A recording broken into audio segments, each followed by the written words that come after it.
So hello, what's up mga ka-lifestyle? Magandang araw sa ating lahat. Welcome back again sa ating channel, Marky Lifestyle. So for today's video mga ka-lifestyle, meron akong share sa inyo. Alam nyo ba mga ka-lifestyle, kanina meron akong na-receive na email, no? Na may magsasampa daw ng kaso sa akin. So actually, hindi na bago yan. Maraming beses na ako naka-receive ng ganung klaseng pagbabanta, no? Pero this time mga ka-lifestyle, medyo na-shock talaga ako totally.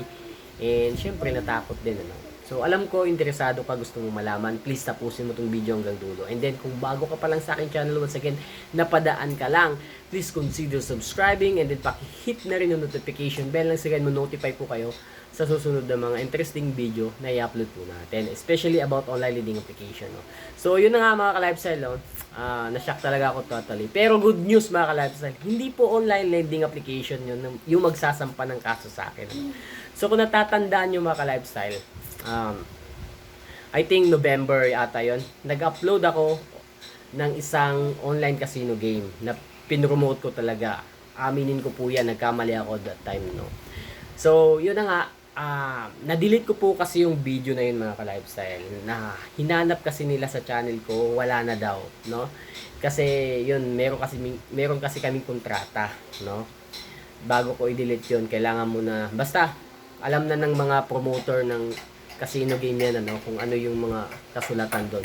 So yun, hindi ko po talaga inaasahan na ma-delete yun. Actually, naka-private lang po talaga yun para in case na hanapin, mapapakita ko. So yun, na-delete ko. That's why siguro na-check nila na wala. So sasampahan daw ako nila ng kaso. Sa ganung klaseng halaga na binayad nila sa akin, sasampahan ako ng kaso. Pero alam ko marami magtatanong bakit pinromote ko yun, ano. So, ganito yun mga ka-lifestyle. Actually, dati pa, palagi sila nag-offer sa akin parating nag-email, ano. Alam to ng mga content creator gaya ko. Kasi, hindi lang ako talaga yung ini-email, hindi lang talaga ako yung ino-operan ng mga online casino game, ano. Marami pa dyan. Ako lang talaga, tinestingan ko lang. Kasi, that time din,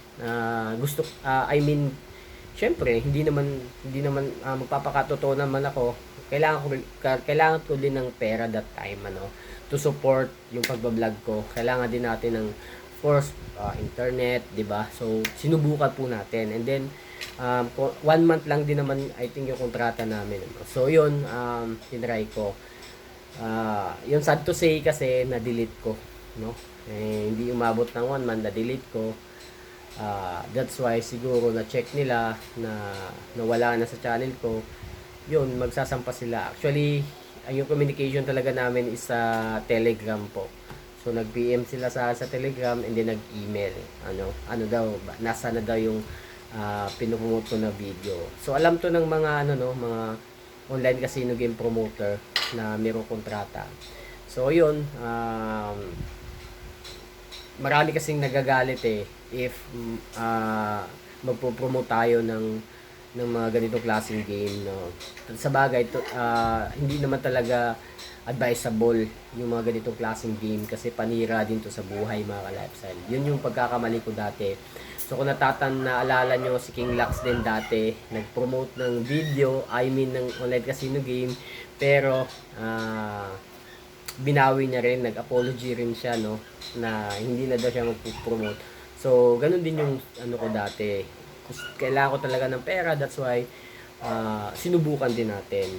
Pero hindi ko naman, dinilit ko rin naman kagad mga ka-lifestyle. Yun yung pagkakamali ko. Dapat binasa ko muna ng maayos yung kontrata namin. Pero yun na nga, nandyan na yan, wala na tayong magagawa.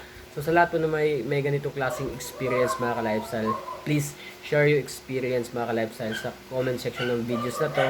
Video na to para alam ko yung gagawin mga ka-lifestyle sa ganitong klaseng panahon, ano. So yun, share ko lang sa inyo.